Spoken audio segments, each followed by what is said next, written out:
Ladies and gentlemen, this episode, viewers' discretion is advised. Big time. A green haze falls upon us. The sky darkens. Doc, it must be Tuesday, and that means dark side of the ring. But before that, I am the Professor John Gotti, the king of RNG, the Troll Master Data Analyzer Ninja, the conqueror of my own fate, the Terminator, and the cleaner, and that guy over there, freshly squeezed, the podcasting beast, always tranquilo, Doc El Idolo.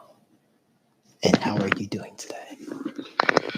I am doing great, Johnny. The one thing we didn't mention yesterday before we jump into this dark side of the ring. Did you like the very Mortis introduction? I thought it was very Kanyon-like. I saw what you did there. That was clever. I wanted to give a huge shout out to the Professor John Gotti, the king of RNG, the Troll Master, the Data Analyzer Ninja. Yes, you, for hitting me up with all the Saban-esque books. I don't think we officially talked about the books before we jumped in. I think we were supposed to talk about it yesterday, but that's all right. And after Alabama's shellacking this weekend, I was like, let me not forget John Gotti putting me on the Saban train, and maybe I need to continue to finish those books as my mind is constantly on football. As Mr. Kanyon here, his thoughts were always on his secret. And when your thoughts are fixated on something, I can tell you it's hard to sleep, it's hard to eat, it's hard to do practically anything. It is an obsession that could become very unhealthy. I would say that's probably why his move sets were so good, is because he was so focused on, I think he was so focused on keeping the secret that he kind of made sure that like everybody was talking about his moves. Yes. So it's like a double entendre. It's like, hey, this guy got some really serious moves, but he also has these serious demons. So I had no idea. Would you say that he has moves that really move him? Wow. Definitely sending chills up and down the spines. Yikes. But yeah, so I had no idea. I don't even remember this ever happening. I remember him. I remember him versus Glacier. I remember that ordeal. Mm-hmm. But as far as him coming out as like homosexual, I don't even remember that. That happened ordeal. Like years after he got fired by the WWE. Right. I vaguely remember the Undertaker or Big Evil or whatever he was at that particular time, mm-hmm. American VA. Beating him up. I couldn't remember who got beat up. Sometimes you remember him like at the start of the invasion too. Right. He was the Alliance MVP with the T-shirt. Right. So it just stinks though, because it's like, who really should be caring? I guess in the 90s, everybody cared. In the 2000s too. Which is so stupid. It's like, it's the person's sexual orientation. It's what they feel that they are. Like, that's who they are. Accept who they are. It has nothing to do with anybody else but them. Unfortunately, it was a stigma that didn't really go away until the 2010s. Honestly, if we're going to be honest about it. I mean, it's still, and that's on top of the Billy and Chuck stuff that happened in the 2000s, which they did go over a little bit. There's like a really brief moment mm-hmm. with the Billy and Chuck thing, which of course Chuck was homosexual. Yes, Billy was just like, I'm here. Yeah, he's like, You know, I'm playing a character. yeah, yeah, I'm here. But Billy did a great job with it. And shout out to Billy for being there because we enjoy Billy and Chuck as a tag team. I mean, their theme music and their entrance alone was gold. I think you could have probably The ran amount of that times Doc used that entrance exactly on one person that we knew. right. Yeah, I think you could have ran with, but that's a tag that you could have ran with. Chris Kaman, a wrestler you could run with. Mortis, a wrestler. Mortis today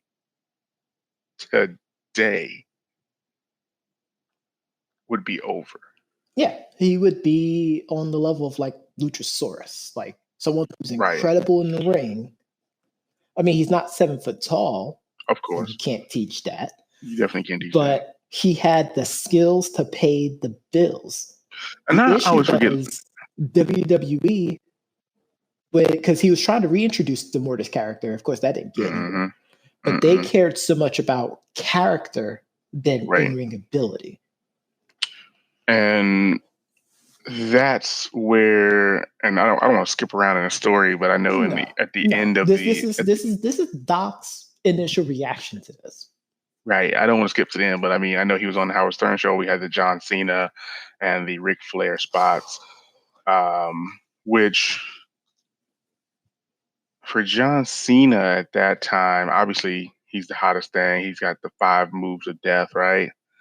You got the can't see me yet. He's just coming off of Word Life, right? He's super hot, right? He's like, He's the oh man. my goodness, he's the man. And you got Chris Kaman, who was in WCW, and if you skip that NWO era, he's one of the main guys that is carrying WCW, right? I would say one of the mid to rising guys. Well, You're saying so the Mortis character debuted like 6 months after the NWO was formed. It wasn't before. because And Glacier was I supposed to think be a lot really of people big. had that confused. Like he was introduced after that because that's when we also had the Glacier thing because Mortal Kombat was really, really hot and stuff like that. So it was I after was the NWO never started. I was never a fan of the Glacier character. But I felt like Mortis, again, Luchasaurus is a name that I always forget his name. I know who he is, but I always forget the name. And I would say if you paired Mortis with Luchasaurus, I mean, it would have been phenomenal. Exactly. But unfortunately, Chris is not here to do that. Unfortunately, passed away at the age of 40. Which is very sad because that's like 4 years from now for me. And I'm just like, yikes, and here we are thinking like, we had a lot of life to live. But it's just crazy to me that John Cena and Ric Flair went on this show and said that he didn't have it. I had nothing understand to why do you with think it. it's crazy, but it's not. Because they were both towing the company line. And it was all about making the company look good. Because it was like right after he got fired and then he got placed on the Howard Stern. First of all, terrible idea. Let's Howard get that Stern part show. out the way. Terrible idea. And if you haven't watched anything of the Howard Stern show, just look it up on YouTube. And you'll see what we're talking about. No, I get Talk it. about a cesspool for toxicity. Is that the proper terminology, Doc? I mean, would you use something different? No, they. I just remember that Howard Stern movie alone. I remember the Howard Stern thing with China. Oh goodness. Yeah, there's a lot going on. I would say cesspool is a good way to put it. Let's saying it lightly. But let's go through this. Dark Side of the Ring, Double Life, Chris Kaman. We kind of go over his background. I think they started out with him as a child. Really, really in Staten Island, New York, right? It was Staten Island. Yeah, it was in New York. Yeah. Yeah, New York. Grows up heavy Christian background and faith. I think the first I guess, issue is goes to church. He tells one of the fathers or one of the priests, "Hey, I think I like men, or I think I like boys." First thing this person says, "Don't give in to temptation and all of those evil ways," Yeah. which is a big prescription back then. Like, I mean, huge, I can't huge. even say back then. It still kind of happens today. Which is interesting because, faith. so I'll Not tell you to this. talk about that. Of I feel like course. that's gonna go take us down the hole. No. Let's not go down there. But it's interesting because, and for the people out there who watch any TV shows, I actually watched Greenleaf a couple of weeks ago. We finished, my wife and I, and Shout outs to the wife. of course. And in the show, one of the main character's husbands, like he's her husband, and he's about to be the father of her child, comes out as homosexual mid-marriage, Mm-hmm. right? So here you are, you got a wife, you got a child in the way, and you have been battling this thought for a while, to a point where you're on freaking Tinder swiping, you know.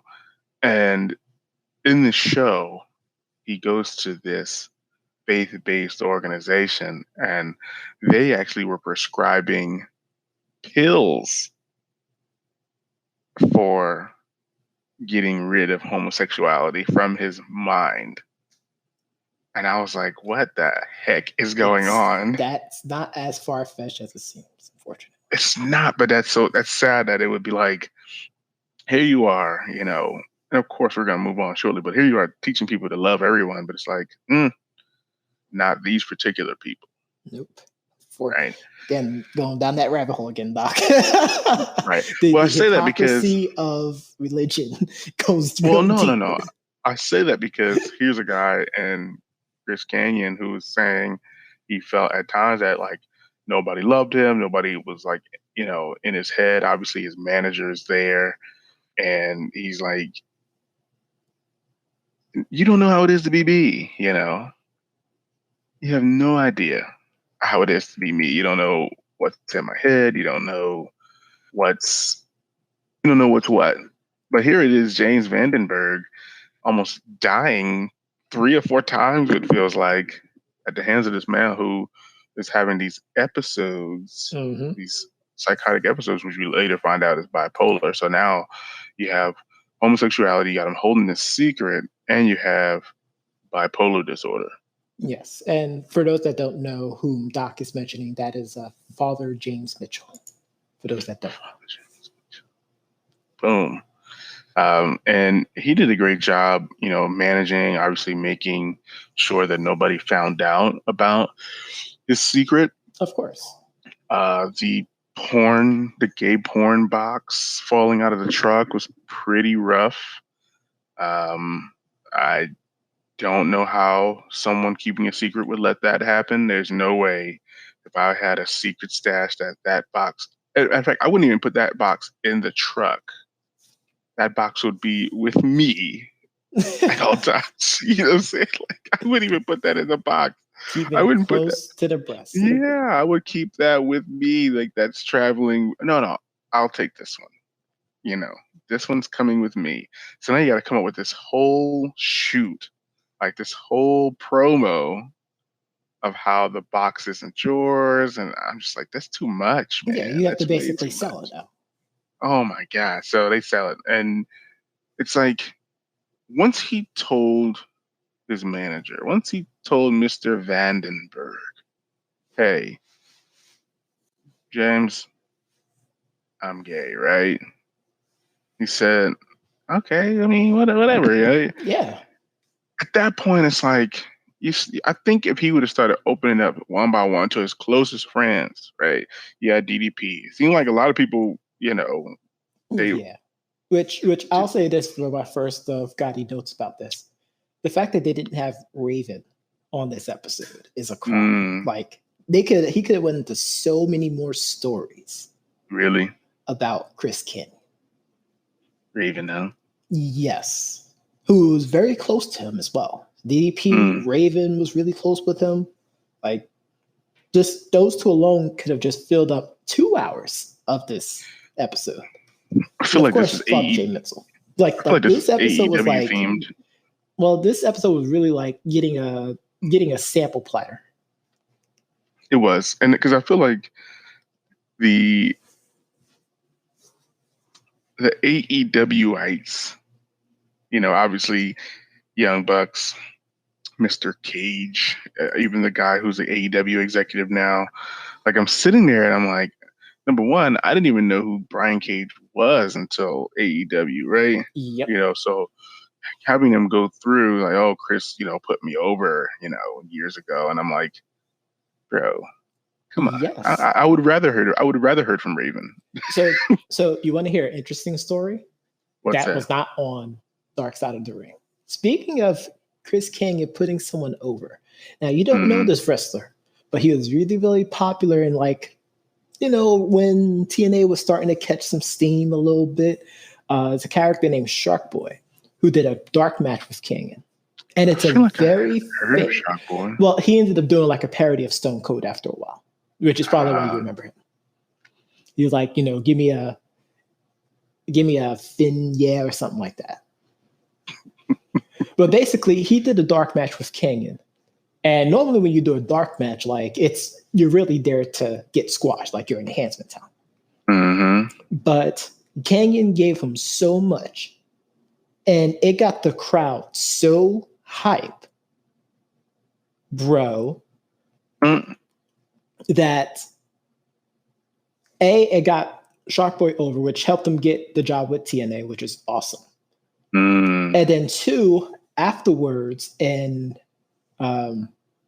this has been confirmed, Chris Kane got chewed out by Arn Anderson, basically saying, hey, why would you give this guy so much? And there's no way we can top anyone else on this card can top what y'all two just got finished doing. Like, why would you do that? And basically just reamed into him about that. But Chris King was all about giving back. Even though he was still in this problem, he was all about giving back. Mm-hmm. Yeah, I'm gonna have to watch this match. I might actually have it on right now just so I can see while we talk.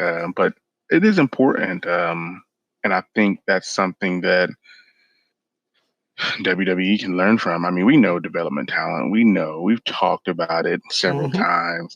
People get squashed all the time. But if you don't want the development talent to get any shine, it's like, I know that them being on TV is a privilege, right? That's the thing. They get an opportunity to be on privilege. But if you do it for the fans, like I'm sure the fans probably really love this match, especially a dark match. Like nobody on TV saw this. Nope. And right? There's been some historical dark matches in wrestling history. Exactly. So my thing is like, this is for the crowd. Like this isn't for anybody else but the crowd. No. But yeah, I think that's good. I like that. And the fact that AEW has a whole dark program now makes me feel pretty good. Like because you're putting those people over, you're getting an opportunity to see wrestlers that you normally wouldn't see yes on TV. Which obviously, you get on NXT, but that's a whole nother story. But back to Chris here, though. So he's going through these episodes of bipolar disorder. He's got, this secret that's looming over his head. He almost kills his manager a few times. Managers start to shoot him, right? You had a few different things going on, Johnny, and I was just like, what the heck? I just know that this guy was Mortis. Right? He's got great moves. He's doing all kinds of stuff, and I would have had no idea. But what do you think about the one part about him, number one, changing his house into like a beach party club kind of thing, and then the girl saying, "Hey, I think your friend might be gay." Portion. Right. Not only that, but then him setting up yet another promo where now your manager winds up doing this video, and that's where it got weird. 'Cause it's like, again, now your manager sleeps with this prostitute, right? Yep. And like, how do you sit down and watch? Like, hey, let's sit down and watch this. Like that's so weird to me. Like, it's so like I know it's common for people, but I'm just like, yo, that's strange. Like, why would we even sit down and watch this? Like, you weren't there. You were supposed to do this, not me. You were. I Yep. just happened to just go on with the day because I've already paid her, right? So, but I thought that was crazy. And then then that's when the gun comes out because he said, "Hey, you use my conditioner," and the guy doesn't even have any hair, and I'm just like, bro, what in the world is going on? I mean, Um, this is where the mental health plays a yeah, huge role into it. And yeah, Kanyon had to, all else purposes, be selling this character of his 24/7. hmm He couldn't just be himself yeah. It's because hard to of turn how it off, much that wasn't acceptable for a long time. right? So of course we get to everything in the WWE. He gets hurt. The Yeah, he singing got from hurt the twice. the singing from the box. The comeback. All that. We talk about those kind of things. Um, uh, what did you think about the overall beating, though, that the Undertaker gave? Because it was pretty, and even Paul Heyman was like, It "Oh my god," was it was definitely a shoot. Mm, Like we were not. It was not a work. This was definitely a shoot. This was literally something that someone in the back wanted Taker to do because they got their rocks off of it. Like it amused him. It amused me. I mean, I felt like he almost killed him with that chair shot, though. I ain't gonna And lie to you. Undertaker's been notorious about being real stiff with chair shots. As you know, Mm. the infamous chair shot to Ken Kennedy. Oh yeah. Yeah. So he Ah, doesn't understand the notion of sell this chair shot. Like, don't try to kill the person with the chair shot. No, no, this was a message this is gonna be a to real chair King. shot. Hey, No, listen, no, they, no. He didn't form. No, this was the management giving a message to King. mm, through the Undertaker, which is rough. Who So, was the locker room leader. It was essentially them because I believe he wanted to come out around this time. And it's mm, essentially management telling him like there will be consequences for your actions. crazy. So obviously, around that time, he gets fired shortly thereafter, and then we get to Howard Stern, which we just talked about. Yeah. Well, he Uh, became a jobber on like Velocity for like a few months and then he got fired. mm, And Crazy. then we have the Howard Stern incident Hmm where Ric Flair, prior to this episode coming out, preemptively apologized. And Doc kind of mentioned it a little bit. So I'll let Doc talk about the Howard Stern stuff real quickly. So first, John Cena gets on there, right? John Cena says, I don't think it was because he was gay. I think he just couldn't cut the mustard, right? He just wasn't good, right? He wasn't entertaining. This is WWE. You got to be entertaining, and his character wasn't entertaining, right?